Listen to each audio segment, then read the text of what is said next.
Ya les digo. Ahí estamos, muy bien, estamos grabando la clase. Les decía que entonces la clase de hoy es Introducción al modelo psicoanalítico. El modelo psicoanalítico es uno de los discursos dentro del área de la psicología. La psicología no es un cuerpo ordenado y acabado de conocimiento, sino que es una disciplina que está en permanente evolución, con varias teorías, con varios movimientos, con varios lineamientos, como todas las disciplinas, y dentro de esas internas que hay en la disciplina, en los distintos estilos, podríamos decir por ahora, de psicología, encontramos al psicoanálisis, que es una de las teorías más preponderantes en nuestro país. En nuestro país, la gran cantidad de psicólogos con los que ustedes se crucen, cuando trabajen interdisciplinariamente, cuando acompañen a un paciente que esté con tratamiento psicológico, lo más probable es que el psicólogo que atienda a sus pacientes sea o simpatice con los conceptos psicoanalíticos, ¿sí? Sea un psicoanalista. En el resto del mundo hay, bueno, y en Argentina también, hay otras escuelas. Está la psicología cognitiva, está la psicología sistémica, están las corrientes integrativas, está la psicología basada en la evidencia, la neuropsicología, o sea, hay otras teorías dentro de la psicología, pero en nuestro país la teoría predominante, la que más adeptos tiene, es el psicoanálisis. Por eso la importancia que ustedes conozcan los conceptos fundamentales y cuál es la idea de padecimiento que tiene el psicoanálisis, cuál es la idea de síntoma, qué entendemos los psicoanalistas por síntoma, qué entendemos por enfermedad y dónde está puesto el acento.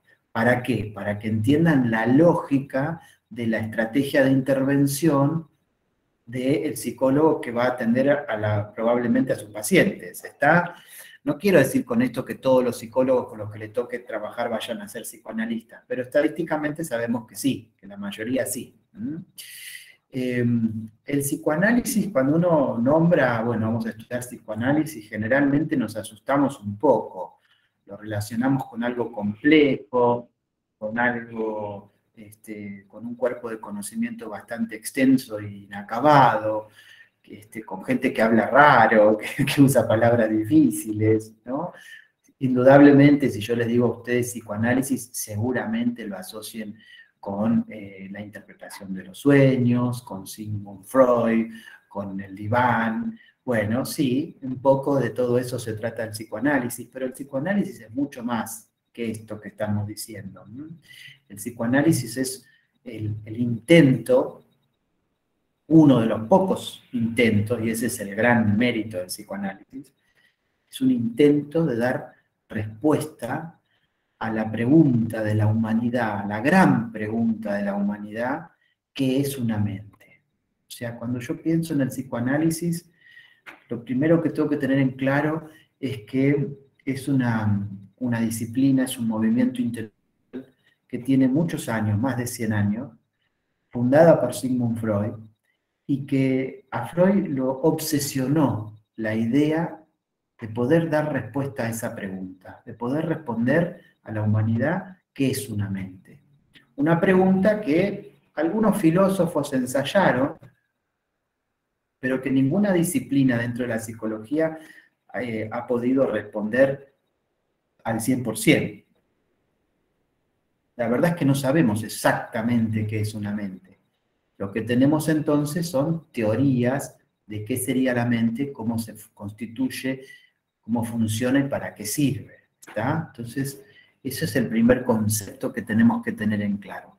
El psicoanálisis es un movimiento intelectual y científico que intenta dar respuesta a esa pregunta fundamental de qué es una mente, y que se basa en algunos descubrimientos de su mentor, de Freud, sobre todo el descubrimiento de que existe lo que llamamos inconsciente, una parte de la mente a la cual no podemos acceder directamente, es inaccesible desde la conciencia.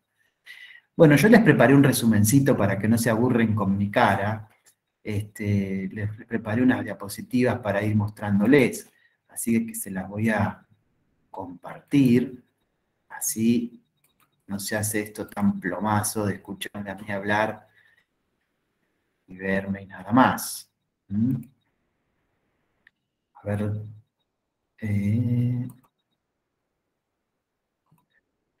alguien que me diga por favor si están viendo mi pantalla. Y de paso, Sí, Sí, se ahí ve. se ve. Sí, Sí, se se ve. ve. Ahí se Sí, ven las buenísimo. diapositivas. Se ve Bárbaro. perfecto. Se ve perfecto. Se ve perfecto. Bueno, gracias chicos, gracias, gracias. Bien, entonces, introducción al modelo psicoanalítico. ¿Qué es el psicoanálisis? Ya yo les di una introducción a qué es el psicoanálisis. Pero también el psicoanálisis es un conjunto de teorías y una disciplina creada, en principio, también para tratar enfermedades y que se basa en la revelación del inconsciente. Acá hay dos elementos muy importantes. Más allá de la intro donde yo les digo el psicoanálisis es el intento de responder a la pregunta ¿qué es una mente? También es un método para tratar enfermedades mentales, algo que Freud se había propuesto. En la época de Freud empezaron a aparecer, a pulular por los hospitales y los consultorios, algunos tipos particulares de enfermos, que si bien tenían ciertos padecimientos, del orden de lo anímico e incluso de lo corporal, no se le encontraba una causa relacionada con lo orgánico. Y eso empezó a llamar la atención de Freud y de sus contemporáneos. Freud era médico neurólogo, y empieza a observar cómo algunos pacientes manifestaban a través de su sintomatología conflictos que no venían de la mano de lo biológico, no eran enfermedades del cuerpo. Y empieza a elaborar teoría desde el concepto angular del psicoanálisis, que es la revelación del inconsciente. ¿Qué quiere decir esto? Que una parte de nuestra mente es inaccesible a la conciencia, que una parte de nosotros no es consciente. Vamos a ir ahondando de a poco en estos conceptos. Entonces es un conjunto de teorías que intentan dar respuesta a la pregunta que es una mente. Y también es una disciplina creada ¿para qué? Para tratar enfermedades mentales. El psicoanálisis nace como una necesidad también de abordar un tipo particular de pacientes que el formato de lo que les pasaba, de la sintomatología, no respondía a la lógica de la medicina, ¿sí? Por ejemplo, los grandes casos clínicos descritos en los historiales, en la bibliografía psicoanalítica, los primeros casos son estudios sobre la histeria, porque bueno, en aquella época las personas no enfermaban de lo mismo que enfermamos hoy, enfermaban de otras cosas. El padecimiento mental tiene mucho que ver con la época. Enfermamos según cómo vivimos. En la época de Freud, ahora vamos a ver cuándo vivió Freud y cuándo produjo su teoría, las personas vivían bajo una opresión importantísima, la sexualidad era un gran... Entonces, bueno, la histeria venía a dar cuenta de esta realidad que les tocaba vivir, sobre todo en Europa y en la época victoriana. Esto es una foto del Museo Histórico, del archivo del Museo de Freud, en su casa de Viena, y ese, bueno, aparentemente es el diván usado por el padre del psicoanálisis, ¿no? Uno piensa en el psicoanálisis y piensa en un diván, piensa en interpretación de los sueños, y ese tipo de asociaciones. Entonces, avancemos. ¿Qué es el psicoanálisis? Es un método ¿para qué? Para explorar el inconsciente. ¿Cuál es el método típico del psicoanálisis? El método que utiliza el psicoanálisis para explorar la mente, la introspección. ¿Qué significa introspección? Mirar adentro. La introspección es un método para estudiar el contenido del inconsciente, el contenido de nuestra mente. También es un modelo acerca del funcionamiento de la mente. un modelo que intenta explicar cómo funciona la mente. Una técnica terapéutica para el tratamiento de enfermedades mentales, o sea, es una manera de abordaje y de curación de determinadas enfermedades mentales. También, les pongo acá en el apunte, es una forma de formar psicoanalistas. Es un requisito básico en la formación psicoanalítica someterse a un tratamiento psicoanalítico. Los psicólogos hemos ido al psicólogo y los psicoanalistas tenemos varios años de análisis encima. También es un método de análisis crítico aplicable a la historia de la cultura, o sea, es una forma de entender qué es la historia y la cultura. Muy bien, voy a salir un poquito de la presentación y le voy a dar entrada a los que llegaron tarde. ¿Lo vamos a dejar entrar a Maximiliano? Sí, lo vamos a dejar entrar. Ahí está. Bueno, volvemos a la presentación. Bienvenido, Maximiliano. El psicoanálisis no es un cuerpo ordenado del conocimiento. No es que Freud intentó hacer en su obra algo secuenciado, ordenado, progresivo, entonces uno lee primero el libro 1, después el libro 2, después el libro 3 y termina y ya está. No.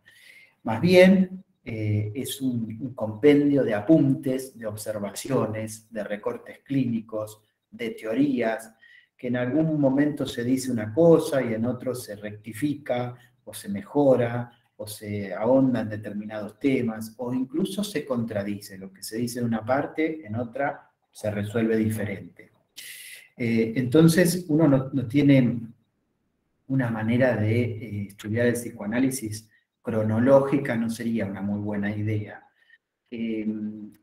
Pero para darle cierto orden a la teoría, es muy probable que ustedes escuchen hablar de los puntos de vista, que serían como distintos enfoques para entender el psicoanálisis, o sea, distintas matrices, distintos lugares de la teoría donde podemos adentrarnos en los conceptos fundamentales, que sería el objetivo de estas dos clases.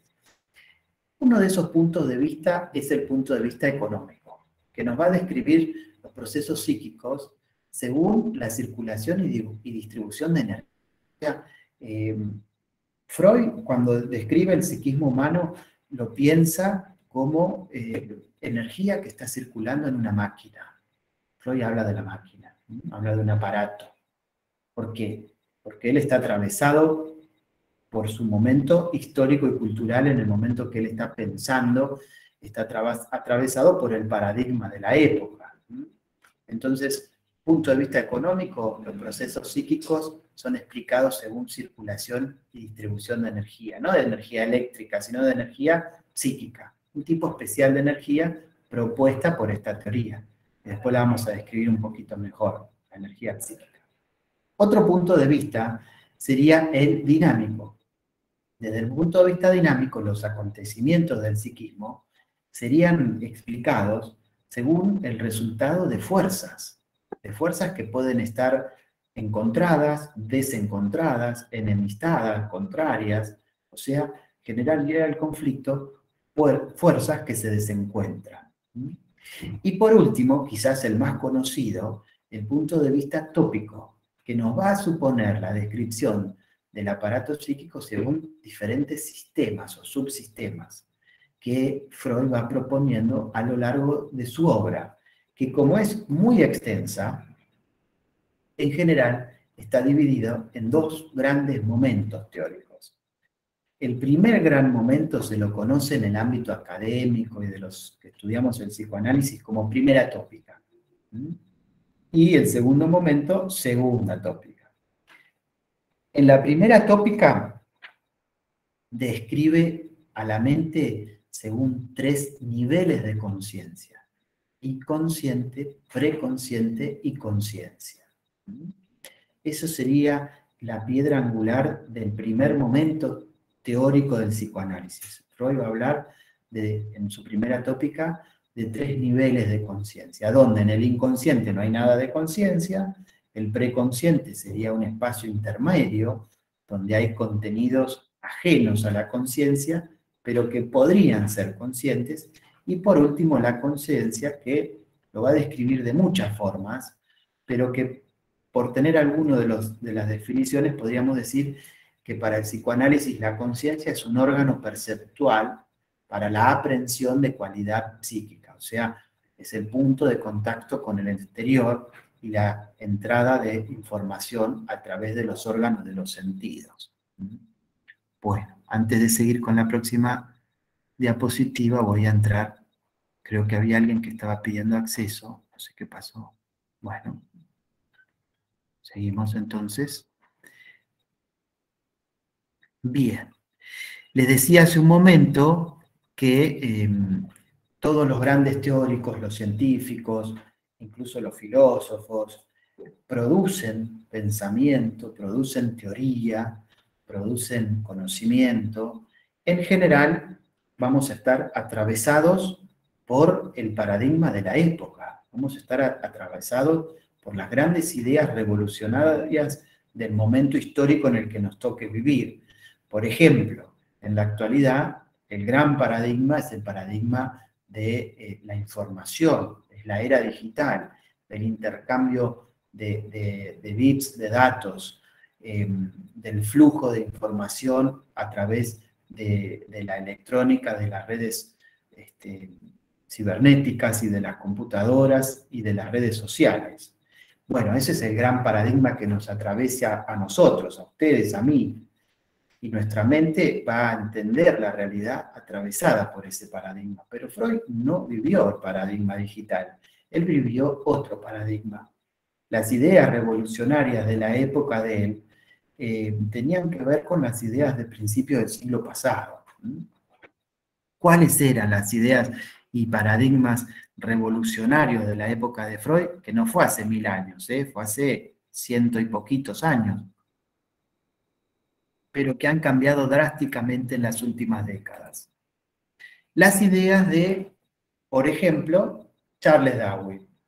¿Qué decía Charles Darwin? Bueno, decía un montón de cosas, pero básicamente la idea revolucionaria del darwinismo es el gran impulso de la biología.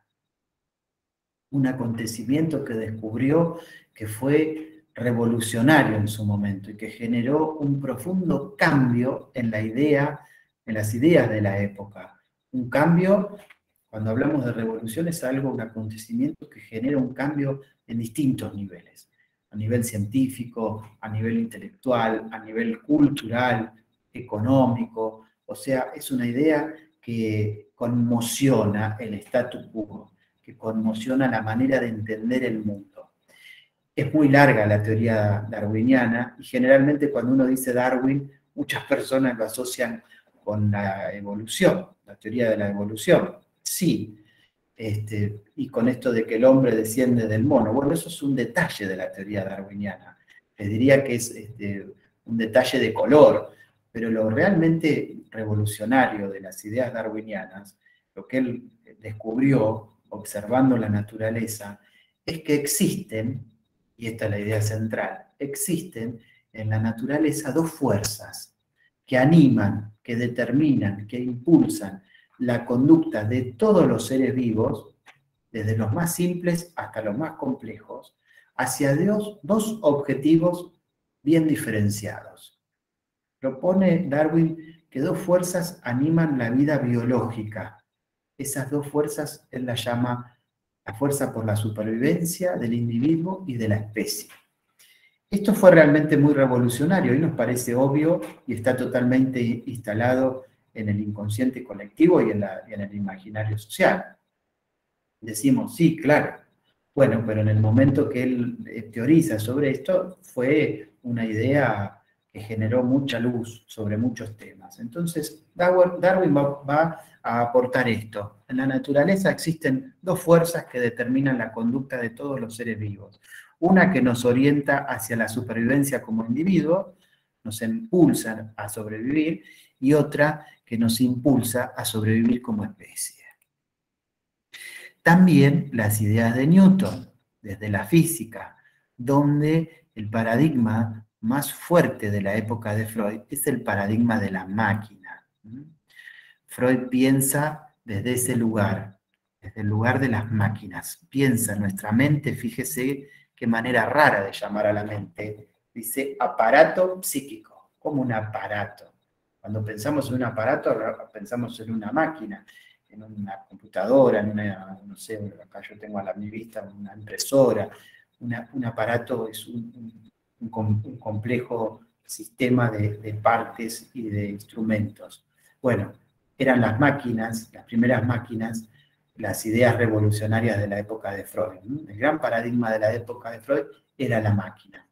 El mismo Newton había comparado todo el universo con una gran máquina de relojería, con un gran reloj, gobernado por fuerzas internas y por una lógica de funcionamiento como si fuesen engranajes que determinaban acontecimientos. Estamos en una era donde la Iglesia tenía una enorme fuerza y, bueno, ustedes saben la historia de Newton, y si no, estudienla, busquen algún pequeño resumen.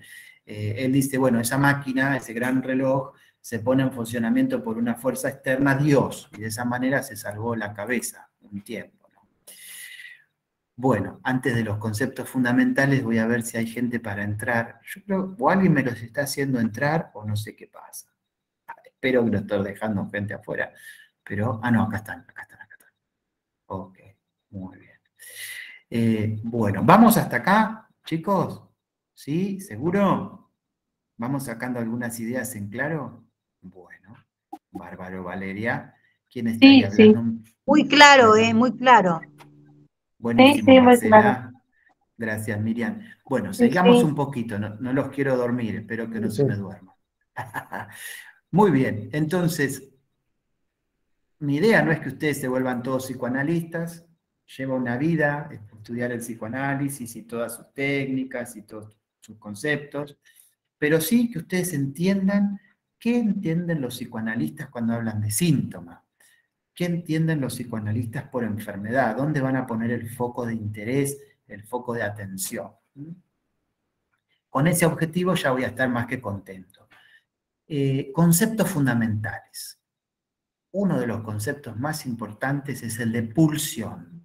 ¿Qué significa pulsión para el psicoanálisis? Es un concepto dinámico. ¿Se acuerdan que les decía punto de vista tópico, dinámico o económico? Es un concepto dinámico. En un primer momento de la obra se describen las pulsiones sexuales. ¿Que cuáles son? Son las orientadas a la supervivencia de la especie. Esta es la idea que impacta en Freud desde el darwinismo. Y también la pulsión de autoconservación, que va a ser la pulsión que nos orienta la conducta hacia el objetivo de sobrevivir como individuo. Mucho más tarde en la obra va a incluir un tercer tipo de pulsión, que va a ser la pulsión de muerte. Un poco cuestionada, no todos los psicoanalistas la aceptan, pero bueno, una tercera pulsión.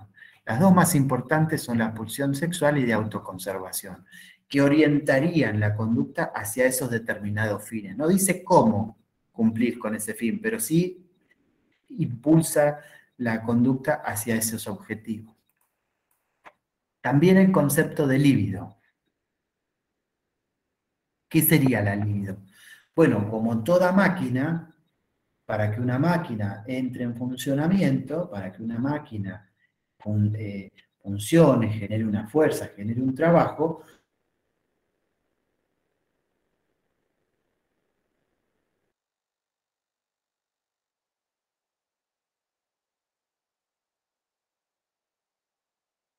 No se escucha, profe. ¿Se lo habrá cortado? No sé. Se cortó, no se escucha. Se cortó. Todo. Sí, probablemente sí, porque dijo Profe, se cortó. que por ahí se le iba a cortar, pero no sé si se le había cortado la luz, no creo. Puede ser por la tormenta. Probablemente chicos, sí. ¿qué pasó, Ahí chicos? está. ¿Qué Se pasó, había chicos? ¿Se cortado. Cortó, profe. Se había cortado, ¿se profe. cortó? Nos quedamos sin Sí, audio. ¿dónde se cortó? Díganme dónde se cortó, chicos. Estábamos en el concepto de líbido, de uno de los conceptos del psicoanálisis. Ah, bien, bien, bien. Bueno, retomo desde ahí, no se preocupen, vuelvo a la presentación. Sí, usted había explicado punción, pulsión, con los tres tipos, y después pasó al concepto de líbido. Perfecto, bueno, bárbaro. Retomo desde ahí. Les decía, entonces, otro concepto muy importante es el concepto de líbido, que sería una forma de energía psíquica, una fuente para el funcionamiento de nuestra mente. Pero no es cualquier tipo de energía, sino que es una energía especial que va a impactar a nivel psíquico, pero que proviene de lo somático, o sea, proviene del cuerpo. Nacemos, venimos al mundo con determinada cantidad de energía libidinal. Eso está determinado por nuestra genética. Así nos toca cuando llegamos a este mundo. Y una característica muy importante del modelo propuesto por Freud es que esta máquina, este sistema que llamamos mente, es un sistema cerrado. No se le puede incorporar ni sacar energía. Disponemos de una determinada cantidad de líbido con la que nos la tenemos que arreglar para funcionar. Eso sería para resolver las demandas de la vida, para aprender, para estudiar, para amar, ¿sí? Tenemos determinada cantidad de líbido que tenemos que cuidar y proteger porque puede no estar disponible para todo eso. Y ese sería el caso del síntoma. Cuando parte de nuestra energía libidinal no está al servicio de nuestra vida, de nuestro psiquismo para resolver cosas, sino que está al servicio del síntoma.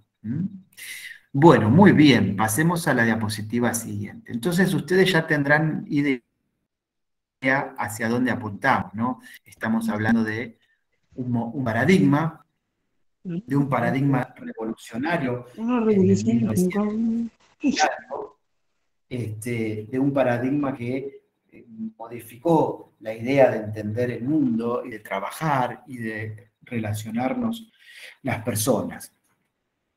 Y ese es el paradigma revolucionario de la máquina, de la revolución industrial, donde aparece una maquinita que empieza a modificar la forma de hacer las cosas. Este es el paradigma de la época de Freud. Fíjense que no pasó hace 1000 años, pasó hace 100. Hace 100 años estábamos las personas, la humanidad estábamos maravillados con las máquinas, con la posibilidad de multiplicar la fuerza de las manos del hombre, de impulsar locomotoras, de impulsar tractores, barcos, a través de esta maquinita que hoy nos parece tan básica y tan simple, pero que en aquella época fue revolucionaria. La máquina a vapor.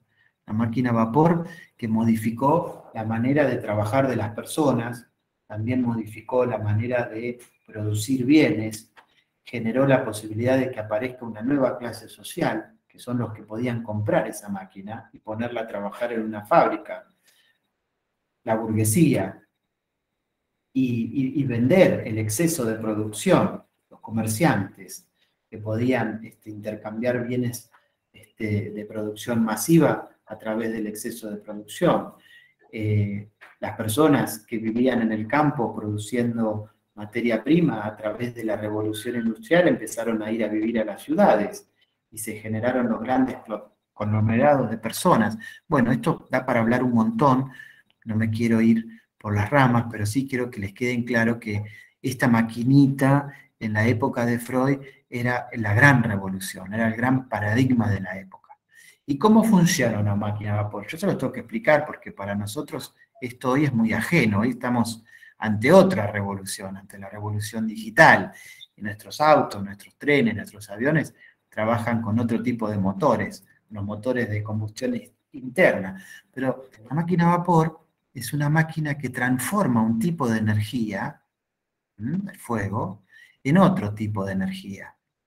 La máquina a vapor es una máquina de movimiento termodinámico. ¿Por qué termo? Porque va a producir una presión a través de la modificación del estado del agua. El fuego calienta el agua, ese agua va a cambiar de estado, del estado líquido al estado gaseoso. Y el gas, el vapor, ocupa más espacio, genera una presión. Esa presión es aprovechada para mover un pistón. Ese pistón, a través de una presión que libera el vapor de agua, va a mover un balancín. Y ese movimiento lo aplicamos a una rueda. Acá puede ser la rueda de un tren, una locomotora, de una máquina de cortar madera, de una fábrica para un telar, etc. O sea, hay una fuente de energía que produce un cambio de estado de la materia que va a generar una presión, y esa presión genera un movimiento. Esa fue la gran revolución de hace 100 años. Mi abuela me alcanzaba a contar cómo cuando pasaba el tren por el pueblo donde ella vivía y era maestra, se asustaban porque vibraba el piso, iban a ver pasar el tren. La revolución industrial supuso un paso incluso de dos tipos de economía diferentes, de la economía agraria y artesanal a otra economía marcada por la industria y la producción mecanizada. Esto va a traer muchísimos cambios que incluso estamos viendo hasta hoy en día.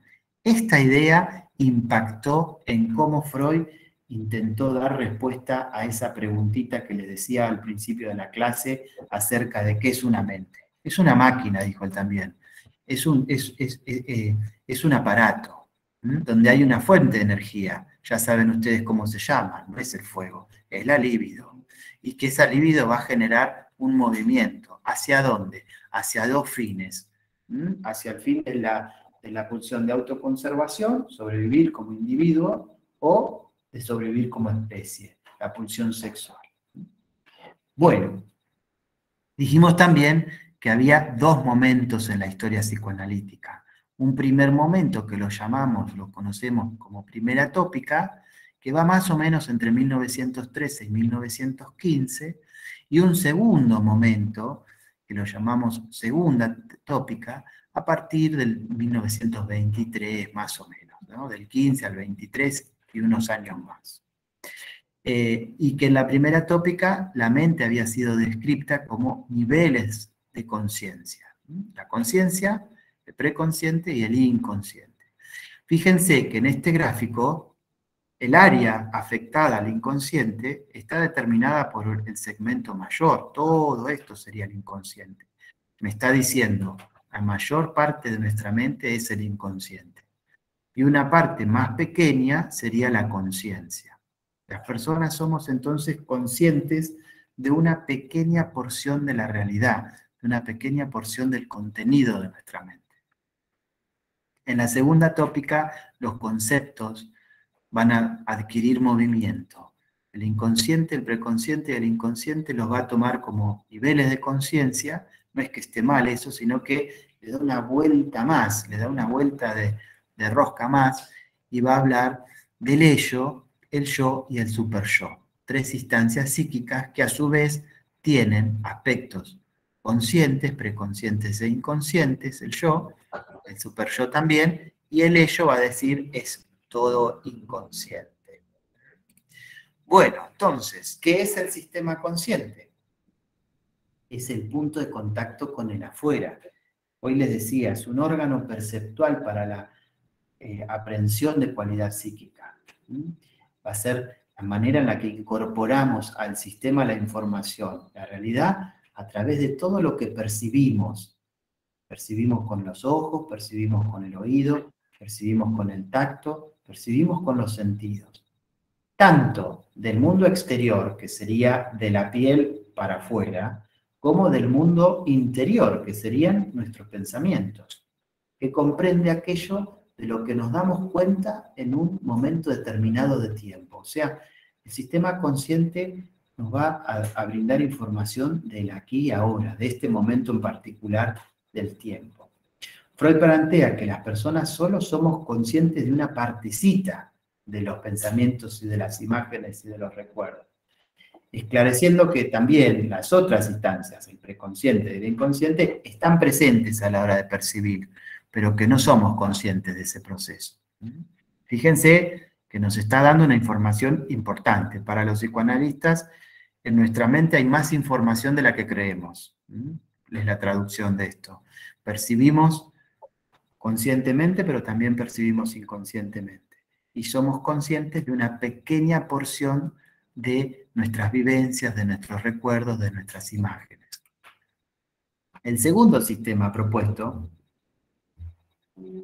es el sistema preconsciente, que va a abarcar contenidos que no están directamente presentes en el campo de la conciencia. Pero, ese es el gran pero, pueden atraerse a la conciencia con un esfuerzo. Funciona según las leyes de la lógica, a diferencia del último de los sistemas que vamos a describir, que es el sistema inconsciente. Vamos a un ejemplo. Yo en este momento estoy pensando en los conceptos que les quiero contar a ustedes. Eso está en el campo de mi conciencia. Además, estoy mirando acá el aparato de la calefacción que está en 21 grados y hay una luz que me ilumina. Estoy percibiendo eso. Está en el campo de mi conciencia. Ahora, si ustedes me dicen, Luciano, ¿cómo pasaste tu último cumpleaños? Uy, no lo sé. No lo tengo en mi mente en este momento. Pero, si yo hago un esfuerzo, me acuerdo. Lo puedo traer a la conciencia. ¿Cómo es ese esfuerzo? Asociativo. Digo, bueno, yo cumplo los años el 2 de febrero. Ah, sí, el 2 de febrero estaba de vacaciones de verano. Ah, cierto, sí, estaba en la casa de fin de semana. Vino un amigo a visitarme, lo festejé con él y mi familia, mis hijas. Bueno, hice un esfuerzo y hice consciente algo que no estaba en el campo de la conciencia, pero tuve que hacer un esfuerzo para traerlo. Ese sería un ejemplo de cómo sería el preconsciente. ¿Es accesible el contenido del preconciencia a la conciencia? Sí, pero con un esfuerzo. Y por último, el sistema predominante, el más abarcativo de nuestro psiquismo, que sería el inconsciente, que va a comprender la parte dominante de la mente. La mayor parte de la conducta humana está gobernada por fuerzas ajenas a la conciencia. Esto es una premisa muy fuerte, porque, bueno, de hecho, constituye una de las heridas narcisísticas de la humanidad. Se está diciendo, las personas no somos libres, gobernados por el raciocinio y el pensamiento racional. No, el diccionario está diciendo, las personas estamos gobernadas por el inconsciente, por fuerzas que son ajenas a la conciencia. ¿Qué sería entonces el inconsciente? Un conjunto de contenidos ausentes al campo de la conciencia.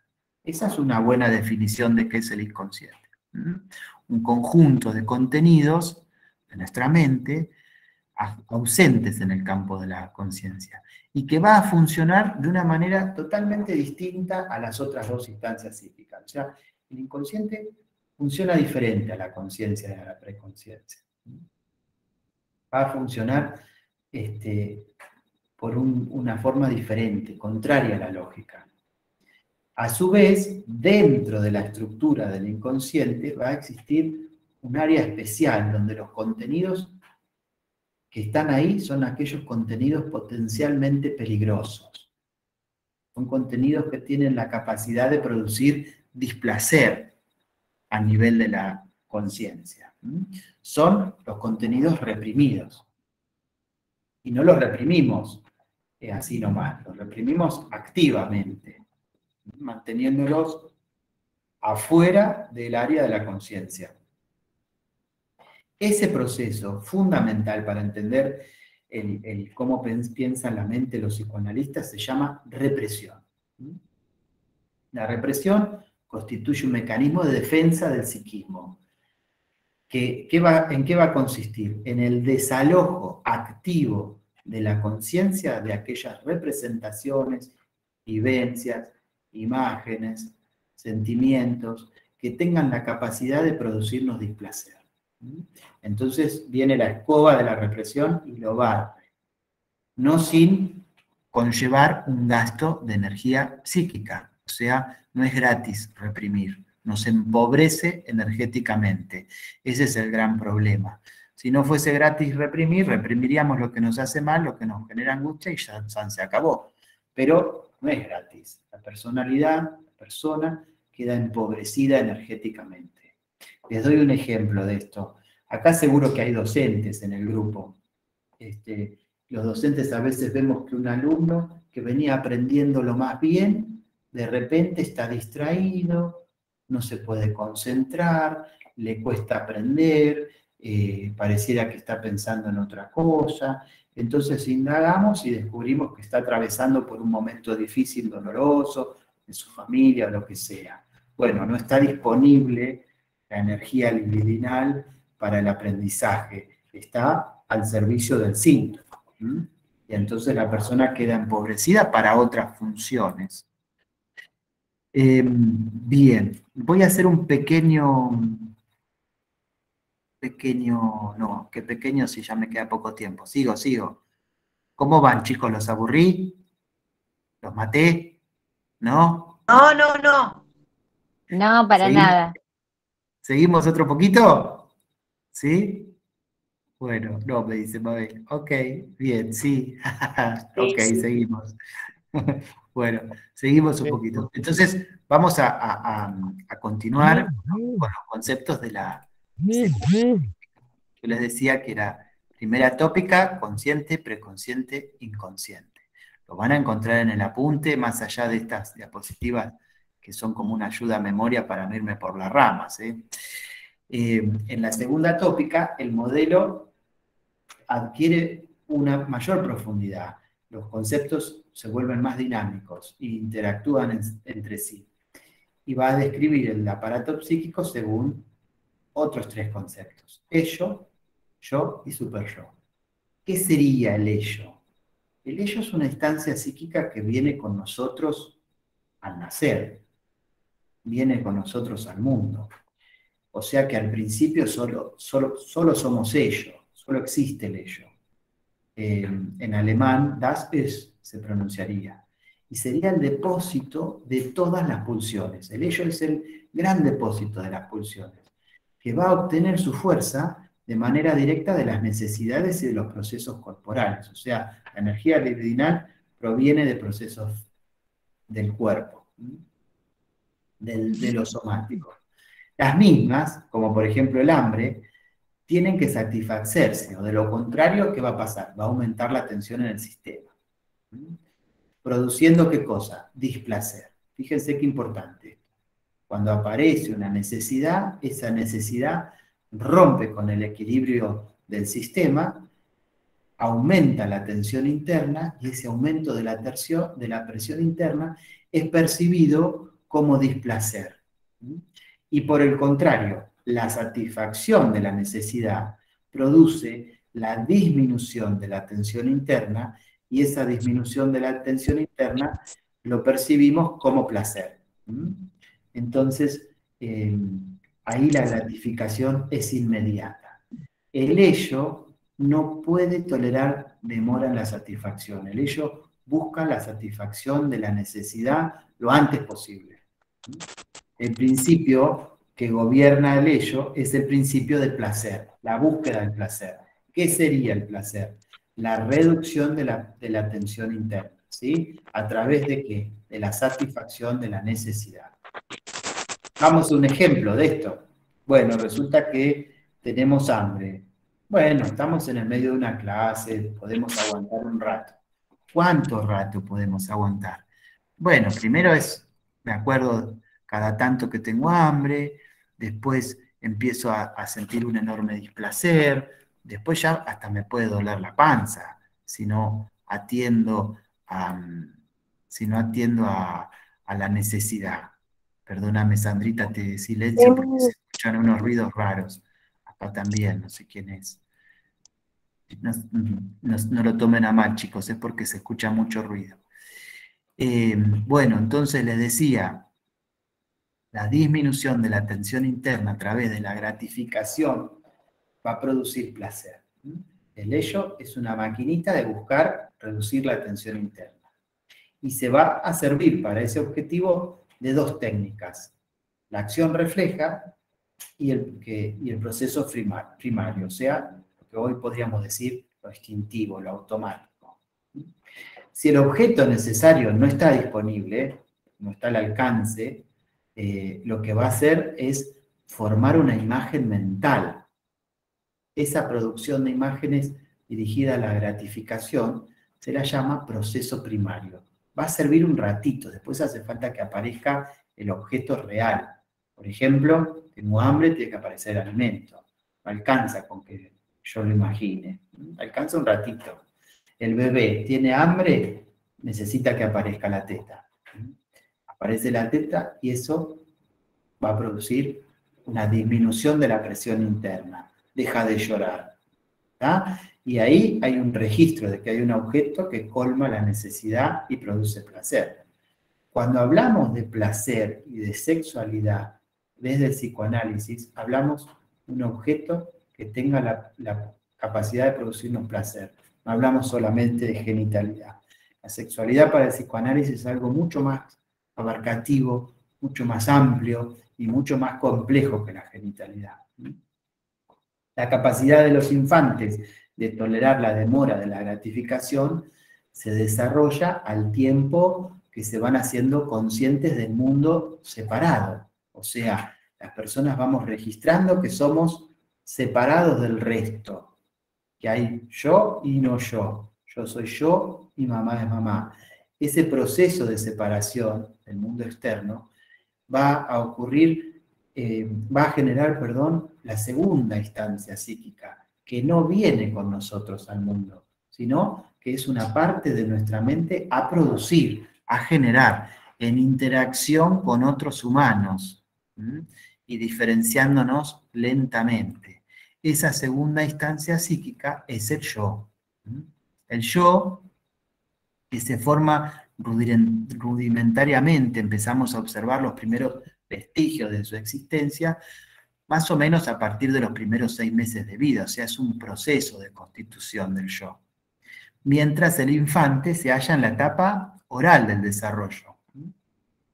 Habrán escuchado hablar de las etapas, si no lo tienen en el apunte. La primera etapa de desarrollo psicosexual propuesto por el psicoanálisis es la etapa oral. ¿Por qué se llama así? Porque la fuente para obtener el placer y la fuente para satisfacer la pulsión de autoconservación es la misma y tiene que ver con la oralidad. Las dos pulsiones confluyen en un mismo objeto y entonces una garantiza a la otra de esta manera. Cuando hablamos de un bebé en la etapa oral, ¿qué nos preocupa? Que se alimente. Nace un bebé, la primera preocupación es que respire, ¿no? Lloró el pibe, listo. Nos volvió el alma al cuerpo, llora, respira, las vías aéreas están despejadas, no hay moco en sus pulmones. ¿Y después qué nos preocupa? Inmediatamente después, que se prenda la teta, ¿sí? Que se prenda a la mamadera, que se alimente. Esa es la etapa oral del desarrollo. El yo no tiene energía propia. Esa es una característica imprescindible para entender la lógica del funcionamiento de las 3 instancias. El yo no tiene energía propia. Entonces, depende energéticamente del dueño de la energía, que es el ello. O sea que el yo depende del ello para lograr sus funciones. Acuérdense que en el modelo que propone Freud la energía es limitada. Nacemos con determinada cantidad de energía. Y el sistema es cerrado, o sea, no puedo meterle energía, no puedo ir a la farmacia y comprar energía libidinal. Me la tengo que arreglar con la energía con la que vine al mundo. Y esto es distinto de un individuo al otro, no hace falta que le explique que la pulsión de autoconservación y la pulsión sexual no es igual en todos nosotros. En algunos es más fuerte que en otros, ¿no? El yo no se va a regir por el principio de realidad, como el ello, sino que se va a regir por el principio, no se va a regir por el principio de placer, se va a regir por el principio de realidad. ¿Se acuerdan que el principio de placer era la búsqueda de la satisfacción de la necesidad? ¿Para qué? Para que baje la tensión interna. En cambio, el yo se rige por el principio de realidad, que va a aplazar, va a esperar la descarga de energía mientras no exista en las inmediaciones un objeto que sea apropiado para la satisfacción de la necesidad. O sea, el yo va a suspender, va a atajar por momentos el placer en razón de las limitaciones realistas, o sea, de que el objeto esté disponible. El yo representa entonces el mundo externo y va a crear una estrategia para obtener el objeto de satisfacción real, el objeto para colmar la necesidad. se va a caracterizar por un funcionamiento realista, solucionador de problemas, por una suerte de gran organizador, que a través de la percepción conoce las necesidades tanto internas como externas y va a negociar con las exigencias del ello y las limitaciones del mundo, como así también con las limitaciones del orden moral, lo que está bien y lo que está mal. ¿Tá? O sea, es muy importante que ustedes entiendan la función del yo, porque acuérdense, les decíamos, seguramente Verónica les decía la clase pasada, el acompañante terapéutico funciona como un yo auxiliar. ¿Y qué es el yo? El yo es el gran organizador, es el que determina cuál es la conducta que más me conviene hacer en este momento en particular. ¿Cómo hago para encontrarme con el objeto de satisfacción de una manera realista, pero a su vez que sea una manera socialmente permitida? Y esa es la tercera instancia psíquica, el super yo, que me va a decir si una conducta es ética y moralmente aceptada o no. En definitiva, el super yo me va a decir si las cosas están bien o están mal. ¿Qué sería el super yo? La tercera y última instancia psíquica, que va a ser la última en constituirse, en formarse, y que va a representar internamente, o sea, a nivel de nuestra mente, los valores de quienes, de nuestros padres, de la sociedad en la que vivimos. El super yo lo que va a hacer es pugnar, va a hacer fuerza por lo ideal más que por lo real. Por lo ideal, lo que quisiéramos alcanzar, lo que está muy bien, nos va a juzgar internamente nuestros actos y nuestros pensamientos también, en correctos o incorrectos, en congruentes o incongruentes con nuestros valores morales, la conciencia moral. Eso es lo que va a constituir el super yo, das Überich, que sería la tercera y última instancia psíquica y que también va a ser el reservorio de los ideales que deben alcanzarse para ser mejor, o sea, para ser mejor a nosotros mismos, el ideal del yo. Entonces, ¿qué sería el super yo? La interiorización de los valores de nuestros padres, de la sociedad, constituyendo la conciencia moral y el ideal del yo. La conciencia moral, lo que está bien, lo que está mal, lo que es aceptable, lo que es inaceptable. Y el ideal del yo, hay el objetivo final, lo que quisiéramos alcanzar. Esas serían las dos funciones del super yo. Va a fomentar las conductas moralmente correctas, inhibiendo, frenando, censurando los impulsos del ello cuando son moralmente inaceptables. ¿Sí? Si el impulso del ello es moralmente aceptable, el super yo no tiene nada que objetar y dale que va. Pero si es moralmente inaceptable, el super yo lo va a frenar a través de dos mecanismos. ¿Cuáles serían esos dos mecanismos? El sentimiento de culpa, si transgredimos la ley, la conciencia moral, y el sentimiento de inferioridad si nos alejamos del ideal del yo. Esos serían los dos mecanismos. Muy bien. El super yo entonces se desarrolla mediante el proceso de incorporación, asimila, y sobre todo asimila a través de lo especular, de lo que ve. Las personas vemos y copiamos, asimilamos. Asimila los valores de los padres y de los otros significativos, ¿no? Obviamente, de la sociedad. Alrededor de más o menos de los 4 años de vida es que se constituye el super yo. O sea que hace falta un largo proceso para que se constituya nuestra mente. No es algo que venga con nosotros al mundo. Al principio somos puro ello, puro instinto. Y después, en interacción con otros humanos, en interacción con aquellos que son significativos para nosotros, que nos crían, que nos cuidan, que nos sostienen, que nos alojan como personas, es que se van a constituir las otras dos instancias psíquicas.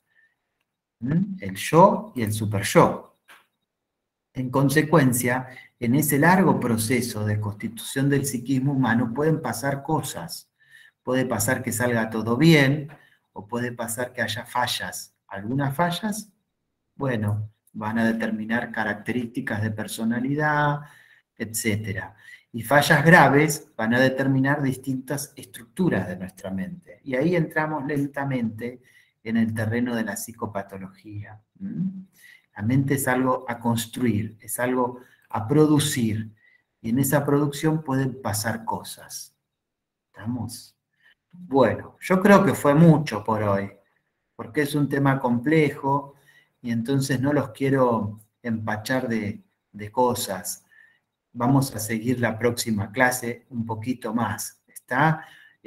Por supuesto que la próxima clase retomamos lo que charlamos hoy y avanzamos. Muy linda clase. Bueno, gracias Marcela. Me alegro que te haya gustado.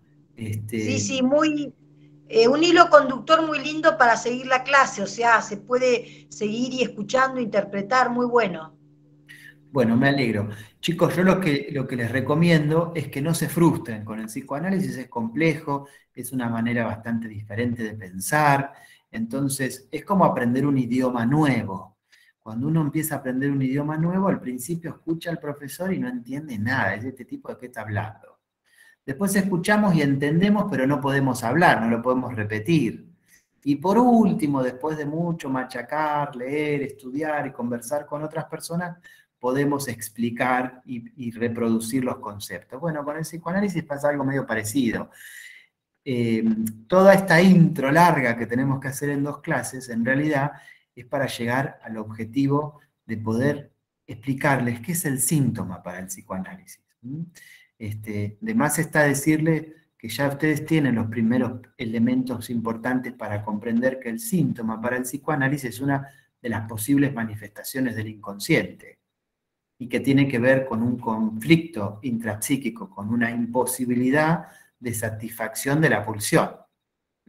Porque esta pulsión que está inhibida, que no puede encontrar su objeto de satisfacción, y que de esa manera retorna a la conciencia o al cuerpo, para el psiquismo es lo mismo, a través del síntoma. De eso vamos a hablar la clase que viene.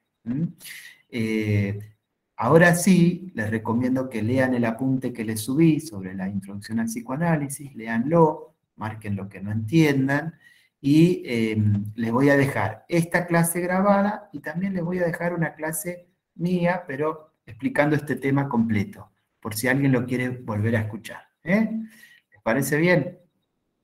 Bueno. Sí, bárbaro. Este tema no entra en el trabajo práctico, así que quédense tranquilos. En el trabajo práctico entran esos ítems que les pasamos en el apunte. Esto veremos, lo de psicoanálisis, cómo lo ponemos en un práctico, donde sea. Bueno, gente, vayan a preparar la cena. Les mando un beso grande y seguimos la próxima. Gracias, profe. Gracias. Gracias. Clase. Gracias a ustedes por la Gracias. Profe, gracias. Gracias. Cuídense mucho. Chau, chau. Gracias. Chao, hasta luego. Buenas noches, gracias.